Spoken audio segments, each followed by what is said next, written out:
हाय friends, good afternoon. तो welcome to our daily Indian Express editorial class. तो ये वाला जो पेपर है ये है 9 जनवरी का न्यूज़पेपर था। उसमें एक आर्टिकल आया है एचएमपीवी वायरस पे। आप लोगों ने आज सुना होगा आजकल कि एचएमपीवी वायरस थोड़ा सा न्यूज़ में आ रहा है, चाइना में बहुत ज़्यादा उसकी न्यूज़ हो रही है। तो चलिए ये आर्टिकल एक बार पढ़ लेते हैं कि इंडियन एक्सप्रेस का आर्टिकल क्या कह रहा है। तो द आर्टिकल कह रहा है the centre has done the right thing in asking state governments to set up surveillance for the HMPV virus.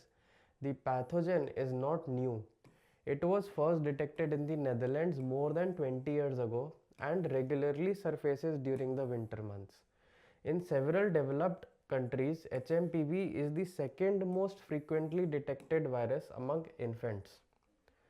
In India, regular laboratory tests to detect this virus are not conducted. However, studies by the ICMR and other medical research agencies indicate that it is among the common flu pathogens. Reports of increasing hospitalization because of HMPV infections in China this year have, however, sparked concern, especially because the world has just recovered from the Covid pandemic. एक यहाँ पे अपना काफ़ी अच्छा phrase बन रहा है, ये आप ध्यान दीजिए कि एक ये आया in this year have comma फिर हाउएवर फिर कॉमा स्पार्क्ड कंसर्न फिर कॉमा। ठीक है, तो ये पार्ट 1, पार्ट 2, पार्ट 3 और फोर्थ पार्ट। ठीक है, चार अपने डिफरेंट डिफरेंट इसमें क्लॉजेस बने हैं और ये क्लॉजेस कॉमा से सेपरेटेड है। और ये क्या कर रहे हैं, तो ये कह रहे हैं reports of increasing hospitalisation because of HMPV infection in China this year have, however. However मतलब जो पहले हमने बात करी गई है उससे कुछ रिवर्स में ऑपोजिट बात होने वाली है, आगे आगे चल के कुछ ऑपोजिट चीज़ होने वाली है। स्पार्क्ड कंसर्न, ठीक है, however sparked concern. Sparked concern मतलब थोड़ा सा फियर हो रहा है, थोड़ा सा डाउट हो रहा है कि क्या HMPV वायरस सच में सेफ है। मतलब जैसे कहा जा रहा है कि ऊपर तो कह रहे हैं ना कि ये बहुत कॉमनली डिटेक्ट किया जाता है। It was first detected in Netherland more than 20 years ago and regularly surfaces. मतलब ये बहुत पहले से चलती हुई चीज़ है, ये बहुत पुराना वायरस है। मतलब कोई ऐसा कोविड जैसा नया वायरस नहीं है जो वर्ल्ड ने नहीं देखा था पहले। ठीक है, तो ये कह रहा है कि however sparked concern specially because the world has just recovered. ठीक है, तो ये दो तीन मीनिंग्स बीच में इन्होंने फिट करे हैं with the uses of commas, right. तो ये सेंटेंस का स्ट्रक्चर को थोड़ा सा आप ध्यान दे के समझिएगा। ठीक है, नेक्स्ट आर्टिकल क्या कह रहा है इसके बाद कंटिन्यूएशन में, the union health ministry has done well to allay fears। ये अपना एक फ्रेज है, इसको हम आगे समझेंगे। At the same time it has advised basic precautionary measures, wearing masks, avoiding close contact with people exhibiting flu-like symptoms and washing hands regularly। ठीक है, अब इन्होंने एक ये फ्रेज का सेंटेंस का स्ट्रक्चर समझिए आप यहाँ पे कि कैसे सेंटेंस का स्ट्रक्चर बनाया है।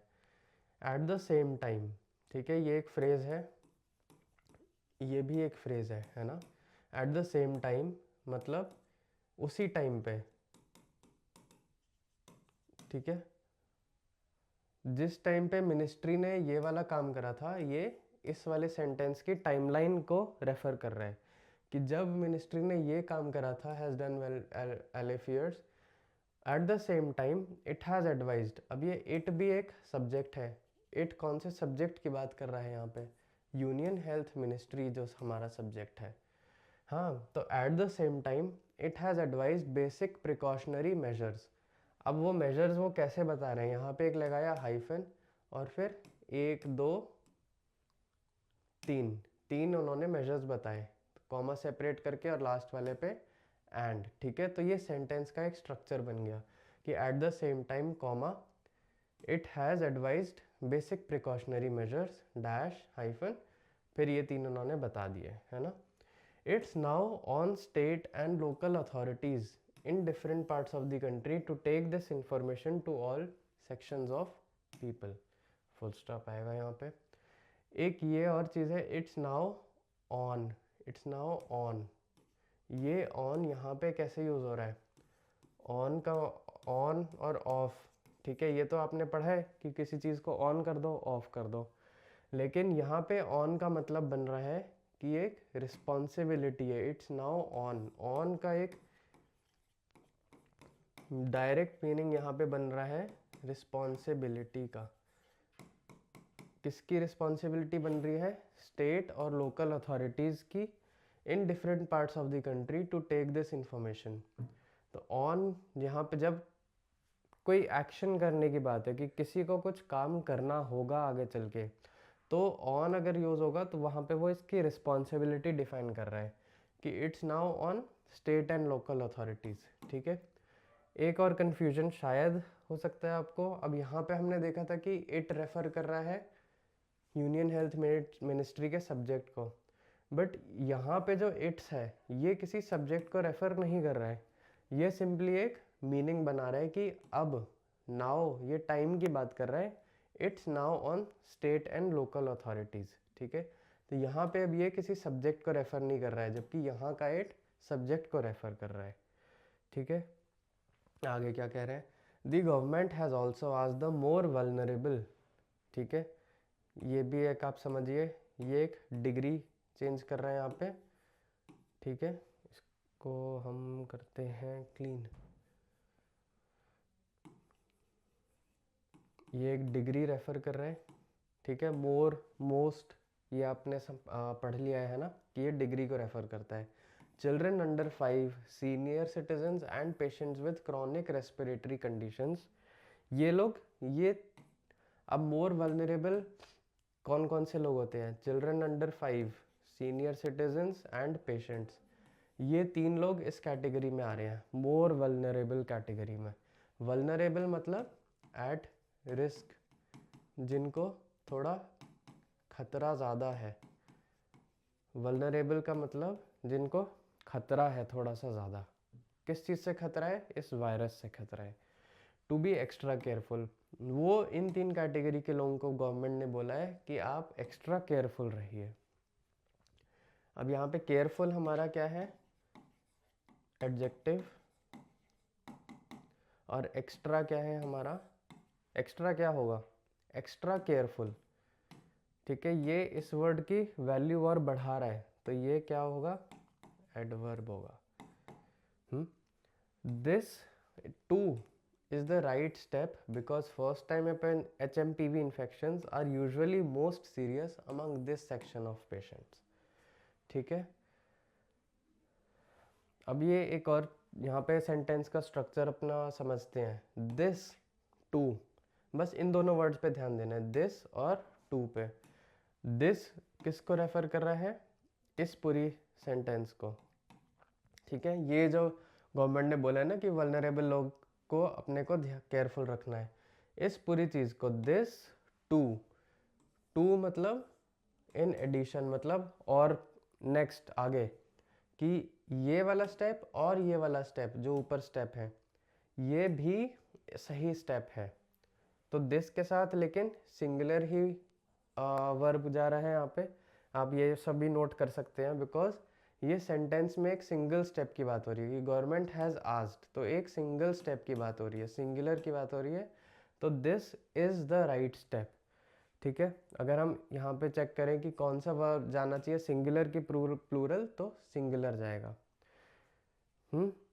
आगे क्या कह रहा है, सिम्टम्स में turn severe when the infection progresses to the lower respiratory tract and aggravates the condition of patients with a history of asthma, COPD and bronchitis. Chronic diseases on the rise in the country. अब ये कह रहा है symptoms में turn severe, एक और phrase हो सकता, आप ध्यान दे सकते हैं, टर्न सिवियर, ठीक है। टर्न सिवियर का मतलब है, सिवियर मतलब होता है इंक्रीज कर जाना या फिर और ज़्यादा रिस्की हो जाना या और ज़्यादा डेंजरस हो जाना। टर्न सिवियर मतलब इस चीज़ की तरफ और बढ़ना, ठीक है। टर्न मतलब ऐसे मुड़ना एकदम नहीं होता, टर्न मतलब इस चीज़ की तरफ और बढ़ जाना, कि सिम्टम्स जो हैं वो और बढ़ सकते हैं और रिस्की हो सकते हैं और डेंजरस हो सकते हैं। तो सिम्टम्स में turn severe when the infection progresses to the lower respiratory tract. तो सिम्टम्स सिवियर कब होंगे? जब इन्फेक्शन प्रोग्रेस करेगा, मतलब बढ़ेगा। कहाँ बढ़ेगा? लोअर रेस्पिरेटरी ट्रैक्ट में, मतलब जब नोज से और यहाँ से बढ़ के और नीचे जब जा रहा है तो एग्रेवेट। एग्रेवेट का मतलब भी आगे हम लोग समझेंगे, इसका मतलब होता है बढ़ाना, इंक्रीज करना, ठीक है। In most cases however an HMPV infection is self limiting and can be cured by addressing the symptoms. यहाँ पे एक और बार हाउएवर आ रहा है। जब हाउएवर आएगा तो इसका मतलब कि आगे की जो इसके बात हो रही है ना, इसके आगे की जो जितनी भी बात हो रही है वो इससे पहले जितनी बात हुई है ये सारी, उसके ऑपोजिट की कोई बात होगी, ठीक है। तो इसमें बोल रहे हैं कि सिम्टम्स सिवियर हो जाएंगे, डेंजरस हो सकती हैं चीज़ें, तो चांसेस हैं कि इसके आगे की जो बात होगी वो थोड़ी सी ऐसी होगी कि वो इतना डेंजरस नहीं है, वो ठीक हो सकता है। तो क्या कह रहा है? In most cases however an HMPV infection is self limiting, मतलब वो खुद ही धीरे धीरे ठीक होता रहता है, ख़त्म होता रहता है। And can be cured by addressing the symptoms. अगर आप सिम्टम्स को एड्रेस करना मतलब उनके लिए टैकल करना, यहाँ पे उनको सॉल्व करना, ठीक है। या फिर सिम्टम्स के जो भी प्रॉब्लम्स थे कि आपको खांसी हो रही है या ज़ुकाम हो रहा है या नाक बंद है, तो अगर आप उन सिम्टम्स को टैकल कर लेंगे, सॉल्व कर लेंगे, तो ये वाला वायरस भी ठीक हो जाएगा। Good nutrition and adequate hydration. एक और वर्ड आ रहा है एडिक्वेट। एडिक्वेट मतलब अगर एक सिंपल वे में बोले तो करेक्ट अमाउंट, ठीक है। जितना हाइड्रेशन मतलब पानी, लिक्विड, ठीक है। तो करेक्ट अमाउंट ऑफ लिक्विड, जैसे कि पानी हो गया मोस्टली ना, या जूस हो गए, वो आप करेक्ट अमाउंट में लेते रहिए। एडिक्वेट हाइड्रेशन का ये मतलब है ना। तो हमने काफ़ी सारे इसमें वर्ड्स और मीनिंग्स और रूल समझ लिए हैं। ये आर्टिकल का टोन क्या है, समरी क्या है, और ये आर्टिकल क्या सजेस्ट कर रहा है इन अ समरी, ये तीन चीज़ें समझ लेते हैं। तो आर्टिकल हमारा इंफॉर्मेटिव है। इंफॉर्मेटिव क्यों है? क्योंकि ये HMPV वायरस के बारे में जो लेटेस्ट न्यूज़ है वो बता रहा है, और हमारे गवर्नमेंट ने क्या स्टेप्स लिए हैं उसके बारे में बात कर रहा है, ठीक है। तो इंफॉर्मेशन दे रहा है। कॉशियस भी है। कॉशियस मतलब टेकिंग केयर। कॉशियस मतलब टेकिंग केयर या फिर सेफ्टी मेंटेन करना। तो ये ऑब्वियसली एक वायरस की बात है जो इन्फेक्शंस कर रहा है, तो ये आर्टिकल उसमें सेफ्टी की बात भी कर रहा है कि आप उस अपने सिम्टम्स को कंट्रोल कीजिए, जो ओल्ड एज लोग हैं वो अपना ध्यान रखें, तो वो कॉशियस कर रहा है वहाँ पे, ठीक है। थोड़ा सा वार्न भी कर रहा है लोगों को टू टेक केयर, और स्लाइटली कंसर्न्ड भी है। स्लाइटली कंसर्न्ड का भी सिमिलर कॉशियस से ही हम रिलेटेबल मीनिंग ले सकते हैं। क्यों कंसर्न्ड है? क्योंकि जैसे हमने देखा कि छोटे बच्चों को या बड़े लोगों को, उनको और ज़्यादा हो सकता है, तो उनके लिए एक कंसर्न भी है कि वो लोग अपना ज़्यादा ध्यान रखें, ठीक है। तो इंफॉर्मेटिव, कॉशियस और कंसर्न्ड, ठीक है, ये तीन इसके टोन्स हैं। समरी में ये आर्टिकल क्या कह रहा है? कई बार क्वेश्चंस में आपको ये समझना होता है कि ये समरी क्या है इस आर्टिकल की, और वो ना एक लाइन में देता है ऑप्शन में कि ये क्या समराइज कर रहा है, आर्टिकल क्या कह रहा है। The article discusses the resurgence. Resurgence एक इम्पॉर्टेंट वर्ड है। रिसर्जेंस मतलब हिंदी में अगर मैं बोलूँ तो वापस आना, या फिर निकलना, मतलब उठना वापस। अब इंग्लिश में अगर बोलें तो ग्रो करना, रीअपियर हो जाना, ठीक है। इसका मतलब कि HMPV वायरस जो था वो फिर से आने लग गया है, रीअपियर कर रहा है, ग्रो कर रहा है, ठीक है।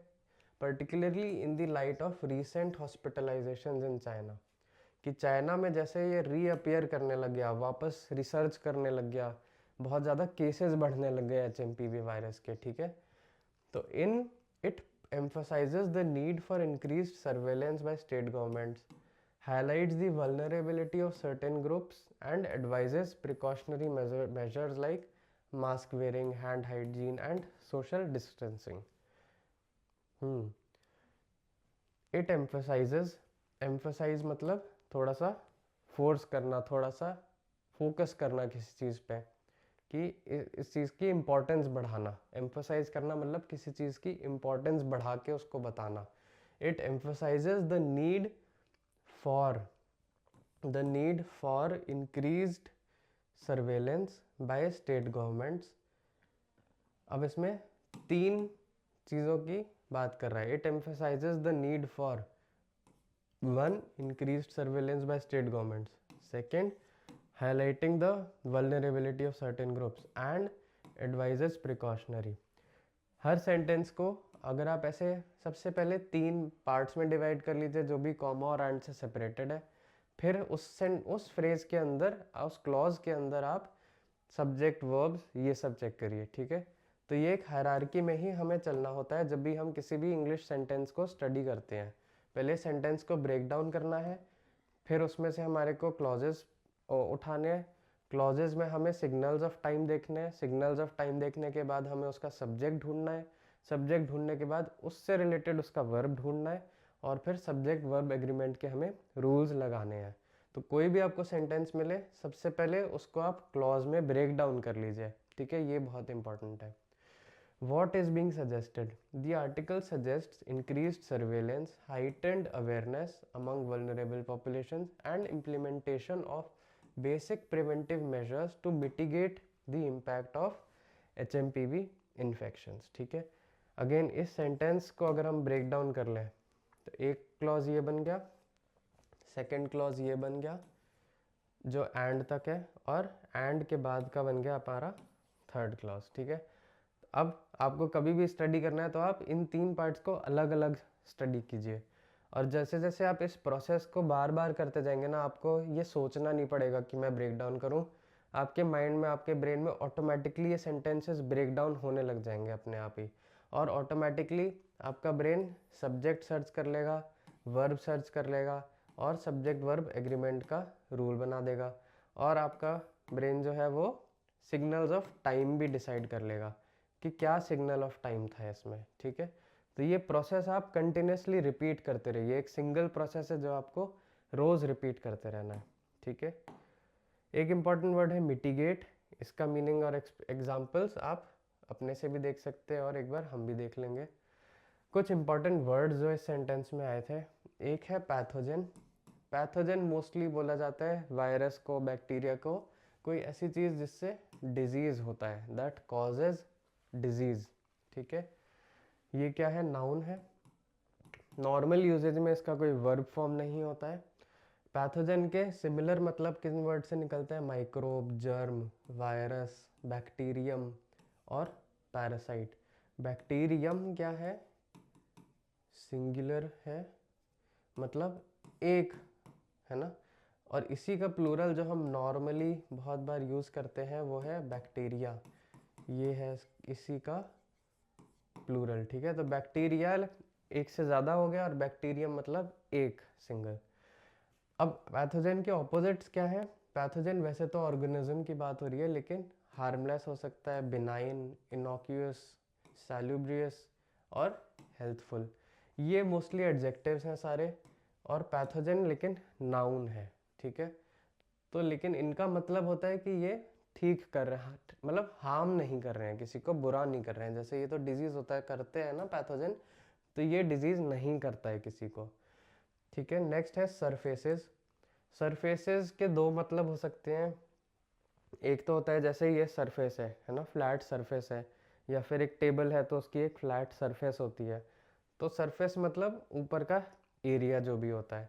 लेकिन अगर हम इसको वर्ब फॉर्म में सरफेस को यूज़ करते हैं, तो सरफेस का वर्ब फॉर्म का मतलब क्या है कि कहीं से बाहर निकलना। जैसे अगर ये पानी है, ठीक है, और इसके अंदर एक सबमरीन थी। ठीक है, जब ये सबमरीन ऊपर उठती है तो इस एक्शन को, इस एक्टिविटी को कहा जाएगा the submarine surfaces from under the water. Surfaces मतलब ये ऊपर आके दिखने लगा है अपने को। ठीक है, तो कभी भी कोई चीज़ बाहर आएगी ना किसी चीज़ से, तो उसको बोला जाएगा कि वो सरफेस कर रही है उसके अंदर से। राइट, अब जैसे मान लीजिए एक एग्जांपल लेते हैं कि जैसे क्लाउड्स हैं बहुत सारे। ठीक है, ये क्लाउड्स हैं, ये कैसे क्लाउड्स हैं, हाँ ये क्लाउड्स हैं। और जब एक प्लेन आता है, वो प्लेन क्लाउड्स के ऊपर से जब निकलता है तो बोला जा सकता है कि वो सरफेस कर रहा है क्लाउड के ऊपर आके। ठीक है, थोड़ा सा कॉम्प्लिकेटेड एग्जांपल हो गया ये, लेकिन सरफेस मतलब ऊपर आना, इमर्ज करना, बाहर आके दिखाई देना। ठीक है, तो ये इसका वर्ब है सरफेसेस। इसका इन्फिनिटिव कौन सा है? ठीक है, सबसे पहले हम इन्फिनिटिव देख लेंगे वर्ब का। ये है टू सरफेस। इसका पास्ट क्या है? सरफेस्ड, ईडी लग गया। प्रेजेंट पार्टिसिपल आईएनजी लग गया। ठीक है, इसके सिनोनिम्स क्या हैं? तब जिसका मतलब होता है बाहर आना, ऊपर आना, emerge, arise, appear, come up, crop up. और ऑपोजिट्स क्या है? Submerge, disappear, vanish, sink, recede. ठीक है, तब जब सबमरीन जैसे ऊपर आती है तो बोल रहे हैं कि ये सरफेस हो रही है। ठीक है, तो जब नीचे जाएगी पानी के वापस तो हम क्या बोलेंगे? सबमर्ज हो गई है, डिसअपीयर हो गई है, सिंक हो गई है। नेक्स्ट वर्ड है रेगुलरली। बहुत कॉमन वर्ड है ये। इसका मतलब होता है एक्ट फिक्स्ड इंटरवल्स फ्रीक्वेंटली। कोई चीज़ें बहुत बार होती रहती है उसको हम बोलते हैं रेगुलरली। इसका सिमिलर वर्ड्स है frequently, routinely, consistently, periodically, habitually. और ऑपोजिट वर्ड्स हैं इरेगुलर होना, ओकेजनली कोई चीज़ होना, रेयरली होना, सेल्डम होना, या इनफ्रीक्वेंटली होना। ठीक है, नेक्स्ट आगे हम देखते हैं और 3 वर्ड्स। नेक्स्ट 3 वर्ड्स हमारे हैं डिटेक्टेड। डिटेक्टेड मतलब किसी चीज़ को का पता लगाना। ठीक है, जैसे जो हमारी स्पेस ऑर्गेनाइजेशंस है वो क्या करती है, उनको स्पेस में जो है कहीं पे दूर पे एक प्लैनेट मिलता है तो क्या कहते हैं कि NASA has detected a planet. कोई चीज़ का एकदम से पता चलना कि वो चीज़ वहाँ पे है, उसको आप बोल सकते हो डिटेक्ट कर लेना। जैसे उसकी जगह वर्ड्स और कौन से कभी कभी यूज़ हो जाते हैं? डिस्कवर करना, फाइंड करना, स्पॉट करना, रिकॉग्नाइज करना, या डिसर्न कर लेना। ठीक है, तो डिटेक्टेड जो है ये एक्चुअली एक वर्ब है। यहाँ पे जब यूज़ हो रहा है तो वो वर्ब की तरह यूज़ होता है। इसका इन्फिनिटिव फॉर्म क्या है? To detect. इसका पास्ट टेंस क्या होगा? डिटेक्टेड।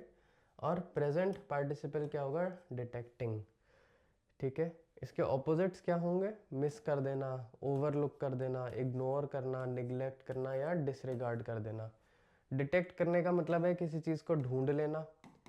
उसका ऑपोजिट क्या होगा? किसी चीज़ को मिस कर देना, या कोई चीज़ थी वहाँ पे आपने नहीं देखी उस चीज़ को तो क्या बोलेंगे? आपने वो मिस कर दी, ओवरलुक कर दिया किसी चीज़ को। ओवरलुक का मतलब भी होता है कि आपने मिस कर दिया किसी चीज़ को, बट सिंपल वे में ओवरलुक मतलब मिस कर देना, है ना। हॉस्पिटलाइजेशन, ये भी कॉमनली यूज्ड वर्ड है बहुत ज़्यादा। इसका मतलब है कि किसी पेशेंट को जब हम किसी को ले जाते हैं हॉस्पिटल तो हम बोलते हैं उसका हॉस्पिटलाइजेशन हो गया, है ना, उसको तो हॉस्पिटलाइज किया हमने यहाँ पे। ठीक है, तो ये इसका वर्ब फॉर्म है हॉस्पिटलाइज। इसका इन्फिनिटिव, ये तो इसका इन्फिनिटिव फॉर्म है, इसका पास्ट टेंस में क्या होगा? हॉस्पिटलाइज्ड। हॉस्पिटलाइज्ड, ईडी लग जाएगा इसके एंड में, है ना, सिंपल। पास्ट टेंस मतलब ईडी। इसके सिमिलर वर्ड्स क्या होंगे? इन पेशेंट केयर, हॉस्पिटलाइजेशन, कन्फाइनमेंट, इंटर्नमेंट। ठीक है, और ऑपोजिट क्या होगा? हॉस्पिटलाइजेशन मतलब किसी को हॉस्पिटल ले जाना, तो उसका ऑपोजिट क्या होगा? किसी को हॉस्पिटल से वापस लाना, मतलब डिस्चार्ज करवा लेना, रिलीज करवा देना, लिबरेशन, इमेंसिपेशन, है ना। ये सारे वर्ड्स हो गए इसके ऑपोजिट्स, है ना, ये सारे वर्ड्स हो गए इसके ऑपोजिट्स। अब एक वर्ड आता है एले। ये वर्ड यूज़ होता है कई बार और ये काफ़ी इंटरेस्टिंग वर्ड है। एले मतलब डिमिनिश कर देना, सूद कर देना, है ना। ये जैसे हिंदी में बोलते हैं ना कि उसने किसी का डर कम कर दिया। ठीक है, इसका इंग्लिश में डायरेक्टली ऐसे आप सूद करने से रिमेंबर कर सकते हो कि किसी का डर है या किसी को कोई एंजाइटी हो रही है, उस चीज़ को जब कम किया जाता है तो वो कहते हैं एले कर देना। एले को भी आप यूज़ कर सकते हैं एज अ वर्ब, ठीक है। एले को भी आप यूज़ कर सकते हैं एज अ वर्ब, टू एले माई फियर, ठीक है, मैं अपने मेरे डर को कम करना, ठीक है। इसका सिनोनिम्स क्या होंगे? किसी को सूद कर लेने का मतलब होता है आप किसको काम कर सकते हो, अपीज कर रहे हो, पैसिफाई कर रहे हो, ठीक है। एसुएज भी एक वर्ड होता है और मिटिगेट भी वही वर्ड होता है ना। मिटिगेट हमने देखा था अभी आर्टिकल में आया था लास्ट में। तो मिटिगेट का मतलब भी थोड़ा सा डिमिनिश कर देने से होता है कि उस चीज़ को कम कर दिया, किसी के इफेक्ट को कम कर रहे हैं। अब इसके ऑपोजिट वर्ड्स क्या होंगे? एले मतलब किसी को काम करना, शांत करना, है ना। उसके ऑपोजिट क्या होंगे? किसी को बहुत एक्साइटेड कर देना, प्रोवोक कर देना, एग्रेवेट कर देना, इंटेंसिफाई या एग्जैसरबेट करना, ठीक है। एक बार वर्ब्स देख लेते हैं हम इसमें, जो हमारे इंपॉर्टेंट वर्ब्स यूज हुए थे, ठीक है। तो पहला वर्ब था स्टेप अप। स्टेप अप मतलब इंटेंसिटी बढ़ा देना, ठीक है। अब एग्जांपल इसके क्या है? The company needs to step up its marketing efforts. इसका मतलब अभी जो कंपनी मार्केटिंग कर रही है उसको उसको स्टेप अप करना है। मतलब स्टेप अप ऑब्वियसली आप देख, अगर आप सीढ़ी से भी समझें तो स्टेप अप मतलब कि एक एक स्टेप ऊपर जाना, ठीक है। तो स्टेप अप मतलब ऊपर जाना, ऊपर जाना या बढ़ाना, किसी चीज़ को बढ़ाने से भी रिलेट किया जाता है स्टेप अप, ठीक है। The company needs to step up its marketing efforts मतलब कंपनी को अपने मार्केटिंग एफर्ट्स को बढ़ाना है यहाँ से, ठीक है। Security has been stepped up in the wake of recent attacks. The security has been stepped up मतलब सिक्योरिटी बढ़ा दी गई है। इन द वेक ऑफ, ये एक फ्रेज है, इसको आप याद कर सकते हैं फ्रेज को। इन दी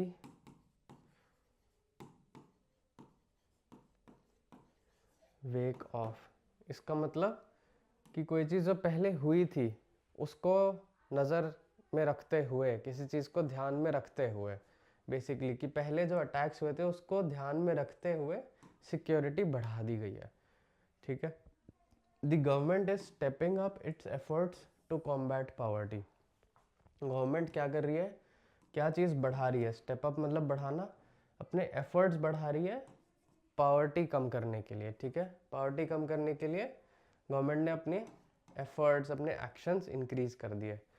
सिमिलर क्या मीनिंग वर्ड्स बनेंगे यहाँ पे? इंटेंसिफाई करना किसी चीज़ को, एस्केलेट करना, ऑगमेंट, एनहांस और बूस्ट कर देना, ठीक है।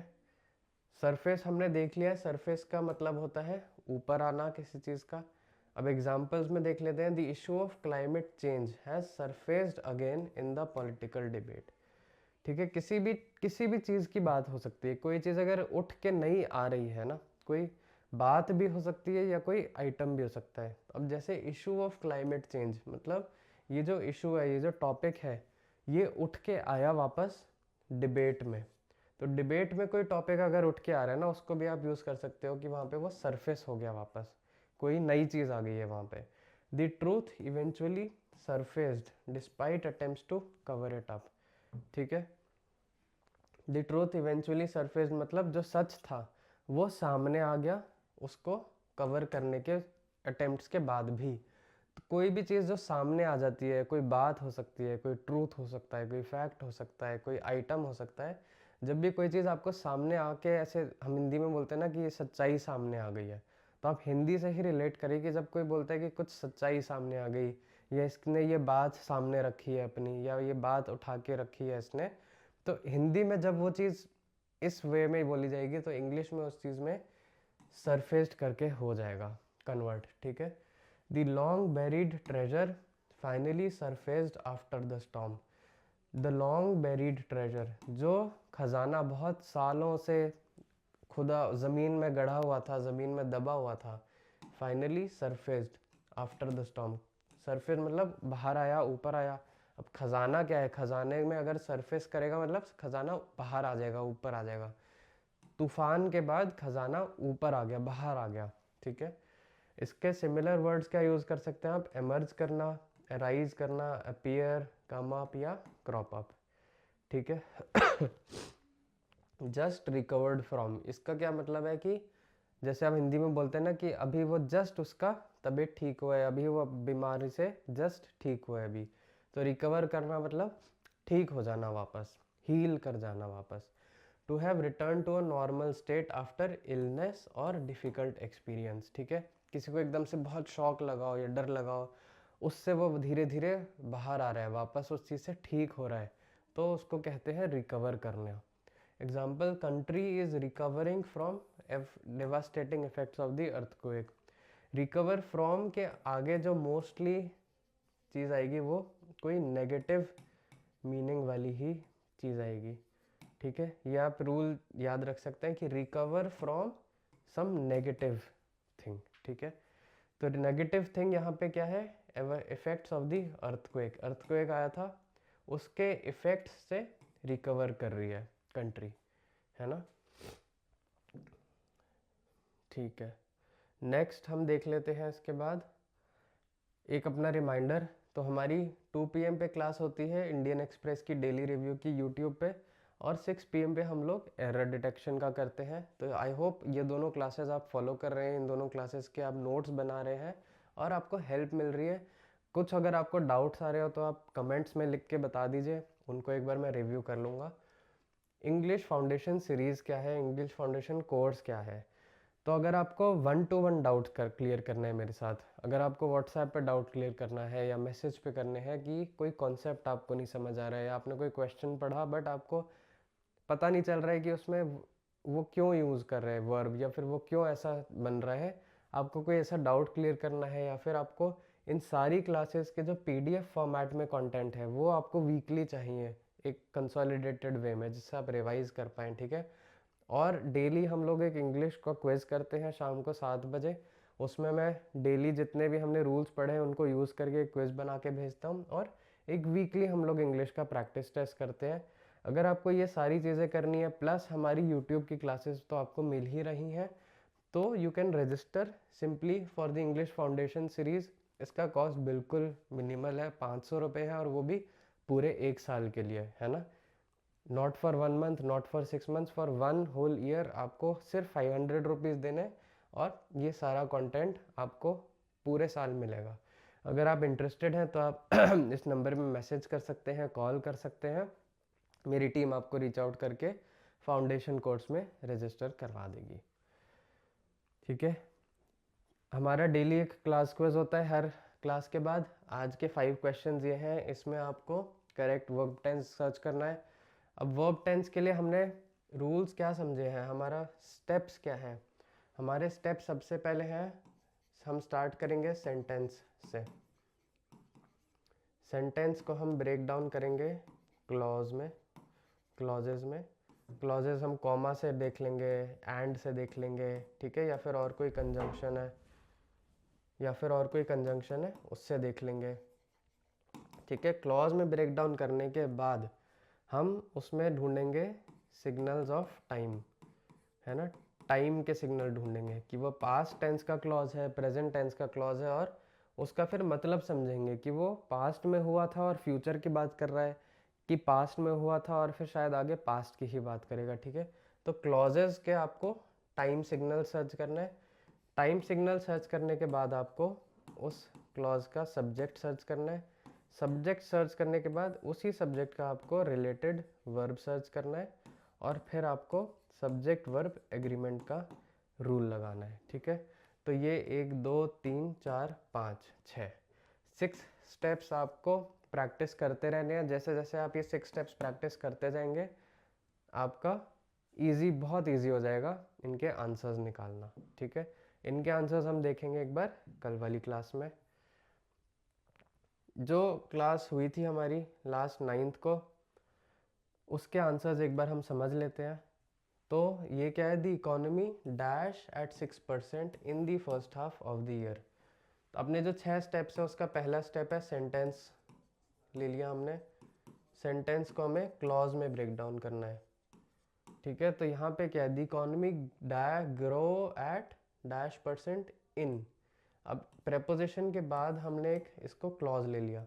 अब इस क्लॉज में हमारा सेकंड स्टेप क्या होता है, टाइम के सिग्नल को सर्च करना। अब ये बोल रहा है इन the first half of the year, मतलब साल के पहले हाफ में कुछ हुआ था, है ना, यही मतलब हुआ dash in the first half of the year. तो इस ये सिग्नल कर रहा है यहाँ पे,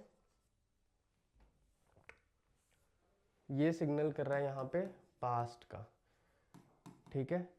थर्ड स्टेप हमारा होता है सब्जेक्ट सर्च कर लेते हैं सेंटेंस में। सब्जेक्ट क्या है, इकोनॉमी है सब्जेक्ट हमारा यहाँ पे। सब्जेक्ट क्या है हमारा, सिंगुलर है, ठीक है। फोर्थ स्टेप हमारा होता है वर्ब सर्च करने का। वर्ब यहाँ पे क्या है, ग्रो। वर्ब को हमें सिंगल और पास्ट में बनाना है, ठीक है। तो सिंगल और पास्ट ग्रो का क्या होगा, ग्रू, ठीक है। बिल्कुल क्लियरली हमने 4 स्टेप्स फॉलो करे, 5 steps subject verb agreement, 5 steps हमने फॉलो कर लिए और हमारा आंसर आ गया, ठीक है। नेक्स्ट क्वेश्चन देखते हैं। These estimates imply that momentum will dip, ठीक है। अब यहाँ पे हमारे को will dip हमारा ये एक सबसे पहले रूल हमने देखा क्लॉज, तो दैट के बाद हमने एक क्लॉज पकड़ लिया, तो मोमेंटम विल डिप, ये क्या है, फ्यूचर में कुछ होगा। तो एस्टिमेट्स क्या कर रहे होंगे, अभी एस्टिमेट्स तो अभी आते हैं ना, एस्टिमेट्स अभी आते हैं और वह बताते हैं कि फ्यूचर में कुछ होगा, ठीक है। नेक्स्ट हमें दूसरे, तो ये जो क्लॉज 2 है ये हमारा फ्यूचर का है, तो चांसेस है एस्टिमेट्स हमारा ये प्रेजेंट का होगा, ठीक है, क्योंकि हम एस्टिमेट की बात कर रहे हैं। तो क्लॉज 1 हमारा टाइम सिग्नल है प्रेजेंट। क्लॉज 1 का सब्जेक्ट क्या है, दीज एस्टिमेट्स, एस्टिमेट्स हमारा है यहाँ पे सब्जेक्ट, ये सब्जेक्ट क्या है हमारा प्लूरल, ठीक है। तो प्लूरल और प्रेजेंट, तो जो हमारा वर्ब है नेक्स्ट जो पॉइंट हमें चेक करना है, इम्प्लाई, इम्प्लाई हमारा वर्ब है, ये प्लूरल और प्रेजेंट में रहेगा। तो प्लूरल और प्रेजेंट में इम्प्लाई क्या होता है, इम्प्लाई ही रहता है, और फ्यूचर में विल डिप क्या जाएगा, विल डिप ही जाएगा। तो हमारे ये दोनों बिल्कुल करेक्ट है, इसमें कोई गलती नहीं है यहाँ पे, ठीक है। नेक्स्ट हमारा जो है sentence, the RBI lowered it's forecast in the last meeting, ठीक है। अब यहाँ पे प्रपोजिशन के बाद ब्रेक करते हैं। इस क्लॉज का मतलब है, ये है पास्ट टेंस का clause, the RBI lowered forecast in the last meeting, ये पास्ट टेंस का क्लॉज है, ठीक है। तो इसके पहले का भी क्लॉज क्या होगा, दी आरबीआई लोअर्ड इट्स फोरकास्ट, ठीक है। तो ये आरबीआई ने एक मीटिंग करी थी जिसमें उसने फोरकास्ट किया था, इन द लास्ट मीटिंग, पहले की एक मीटिंग की बात हो रही है, ठीक है। तो ये वाला भी पास्ट में ही चलेगा, ये वाला क्लॉज का भी वर्ब पास्ट में ही चलेगा। सब्जेक्ट क्या है यहाँ पे, आरबीआई, सिंगुलर सब्जेक्ट है और हमें पास्ट में वर्ब चाहिए, तो लोअर्ड का सिंगुलर और पास्ट क्या होगा, लोअर्ड ही होगा, है ना। तो अगेन इसमें भी कोई गलती नहीं है, ठीक है। आई होप ये 5 रूल्स आप अप्लाई करते रहिए और आपके ये सारे क्वेश्चंस बिल्कुल करेक्टली आंसर होने लग जाएंगे, ठीक है। नेक्स्ट हम देख लेते हैं, दी data dash that manufacturing is a drag, ये हमारा क्लॉज हो गया, मैन्युफैक्चरिंग इज अ ड्रैग, ये प्रेजेंट है, ठीक है। अब तो पहले का क्लॉज क्या है, द डेटा, अब ये बात कर रहा है डेटा कुछ ऐसी चीज बोल रहा है, द डेटा कुछ ऐसी चीज बता रहा है कि मैन्युफैक्चरिंग अभी भी एक ड्रैग है।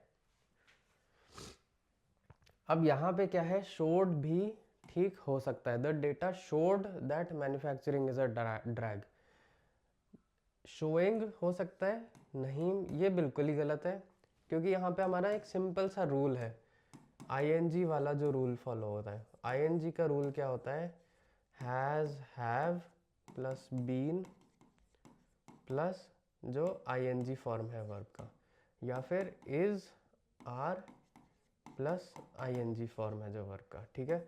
आईएनजी फॉर्म में ये दो रूल्स अप्लाई होने ही होने हैं। यहाँ पे आपका हैज़, हैव या इज, आर मिसिंग है, तो ये ऑप्शन तो नहीं हो सकता है, तो एक्चुअली शोज भी करेक्ट है और किसी किसी सेंस में शोड भी करेक्ट बन सकता है यहाँ पे। The data showed that manufacturing is a drag. ठीक है। लास्ट क्वेश्चन देख लेते हैं। Private investment remain subdued. ठीक है, तो अब यहाँ पे हम ये देखिए, ये आपको सिग्नल मिल रहा है कि ये पास्ट का सिग्नल है, लेकिन रिमेन का मतलब होता है कि ये कंटिन्यूअस एक्टिविटी है, मतलब पहले से चलती आ रही है। अगर हम टाइमलाइन की बात करें तो रिमेन मतलब पास्ट से चलती हुई चीज़, पास्ट से शुरू होती हुई चीज़ अभी प्रेजेंट में भी हो रही है। ठीक है, और अभी भी हो रही है ये चीज़, तो एक कंटिन्यूस फॉर्म में चल रहा है। तो private investment remaining subdued, remaining again गलत है, आईएनजी आ गया है, आईएनजी के रूल्स हमने देख लिए हैं। और रिमेंड तो हो गया, कंप्लीट पास्ट हो गया, लेकिन रिमेन मतलब अभी भी हो रहा है, तो कंप्लीट पास्ट में तो हमें नहीं जाना है, तो रिमेंड भी गलत है। तो इसका कहीं सही आंसर क्या है? Remains subdued. Private investment remains subdued मतलब पहले भी सबड्यूड था और अभी भी सबड्यूड ही चल रहा है। ठीक है, रिमेन्स विल बी अप्रोप्रिएट। चलिए, आज की अपनी क्लास जो होती है ख़त्म। शाम को 6 बजे एरर डिटेक्शन और रूल्स देखेंगे और एग्जाम्पल्स देखेंगे, है ना, और सेंटेंसेस देखेंगे। और ऐसे ही आप रोज़ रोज़ प्रैक्टिस कीजिए, अपने सारे एग्जाम्पल्स भी दीजिए। कमेंट्स में लिखिए कि आपने कौन से क्वेश्चंस ट्राई करे, किस में आपको कन्फ्यूजन हो रहा है, और हम कमेंट्स में ही डिस्कस कर लेंगे कि कौन से सेंटेंस में क्या रूल अप्लाई होना चाहिए था। या फिर आप फाउंडेशन सीरीज़ में अगर हमारे साथ हैं तो आप व्हाट्सएप पे हमारे साथ कनेक्ट हो जाइए, वहाँ पे हम लोग डिस्कस कर लेंगे कि आप कौन से क्वेश्चंस कर रहे हैं, उनमें कहाँ कन्फ्यूजन आ रहे हैं आपको, राइट। ठीक है, चलिए अब मिलेंगे हम 6 बजे वाली क्लास में।